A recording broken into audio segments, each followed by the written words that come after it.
Hello everyone. उम्मीद है कि सब खैरियत से होंगे। आज की वीडियो में हम देखेंगे कि सी पैनल में हम किस तरह डेटाबेस क्रिएट करते हैं और उसके बाद किस तरह हम यूज़र क्रिएट करते हैं और किस तरह उस यूज़र को उस डेटाबेस से असाइन किया जाता है ताकि जब हम कोड में वो डेटाबेस यूज़ करें तो वाया उस यूज़र के हम उसके साथ कनेक्शन बना सकें। तो सबसे पहले हमने सी पैनल में लॉगिन करना है। ये मेरे पास मेरा एक सी पैनल है, मैं उसमें आपको लॉगिन करके दिखाता हूँ और आगे जो प्रोसेस है वो भी दिखाता हूँ। यूज़र नेम पासवर्ड लगाना है, मेरे पास सेव है इसलिए मैं इसी को इसी तरह लेके चलूँगा। लॉगिन करते हैं।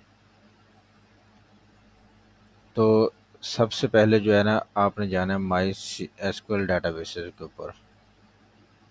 इस पर क्लिक किया। हमने यहाँ पे अपने डेटाबेस को कोई नाम देना है जो रीज़नेबल नाम हो, जिससे हमारे प्रोजेक्ट की यानी कि पहचान हो, या कोई शॉर्ट कोड। फॉर एग्जांपल हम कहते हैं जी,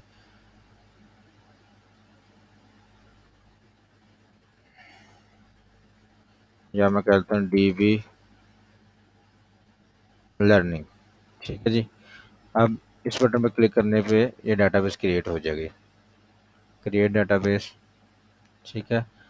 एडिट डेटाबेस, वो कह रहा है डेटाबेस बन गया। Go back. इतना सा स्टेप है जिसमें हमारी डेटाबेस रेडी हो जाती है। ठीक है। अब उसके बाद क्या करना होता है, हमने डेटाबेस के लिए हमने एक यूज़र बनाना है जिसके थ्रू हम उस डेटाबेस को एक्सेस कर सकते हैं। ठीक है। तो उसके लिए ये नीचे उसी पेज पे हमारे पास पैनल आ रहा है जहाँ से हम यूज़र ऐड कर सकते हैं। ठीक है जी। हम सेम नाम देंगे ताकि हमें ज़्यादा चीज़ें याद रखने की ज़रूरत ना पड़े।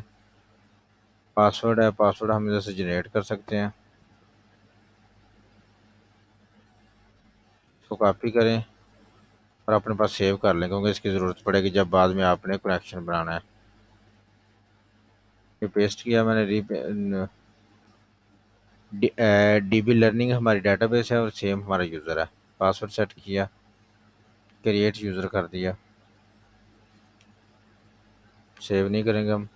अच्छा, हमारी डेटाबेस भी बन गया है और हमारा यूज़र भी बन गया है। अब हमने तीसरा स्टेप जो होता है इसमें वो ये है कि इस यूज़र को इस डेटाबेस की एक्सेस देनी है। ठीक है। प्रिविलेजेस जिसको कहते हैं वो देनी है हमने। गो बैक करेंगे, फिर हम दोबारा उसी पेज पे इसमें मज़ीद नीचे जाएंगे और यहाँ पे आ रहा है ऐड यूज़र टू डेटाबेस। तो यहाँ से हमने डेटाबेस सेलेक्ट करनी है जो भी हमने ऐड किया डीबी लर्निंग।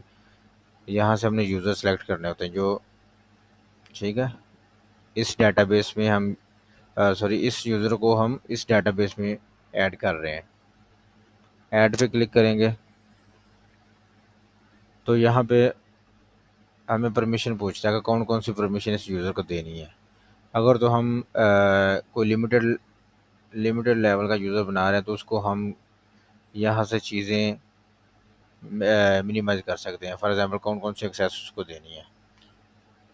अगर हम एडमिन लेवल का यूज़र बना रहे हैं तो हम उसके लिए यहाँ पे ऑल क्लिक करेंगे और सारे उसको ऑप्शन, यानी कि वो डाटा इंसर्ट भी कर सकता है, डिलीट भी कर सकता है, अपडेट कर सकता है, टेबल ड्रॉप कर सकता है, इवन डेटाबेस भी डिलीट कर सकता है, वो सारे काम कर सकता है।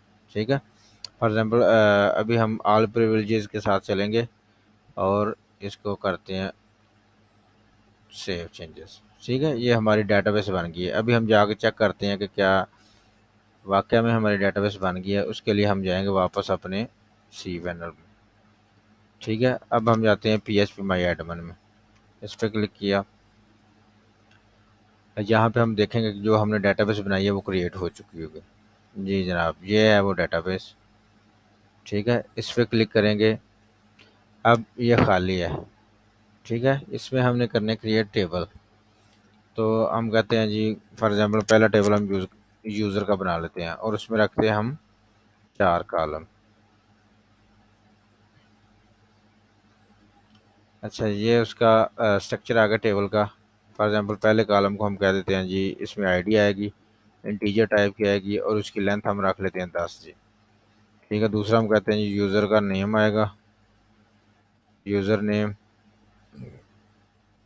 जो वारचार हो सकता है, और उसकी आईडी हम कहते हैं 55 हो जाएगी लेंथ जो है।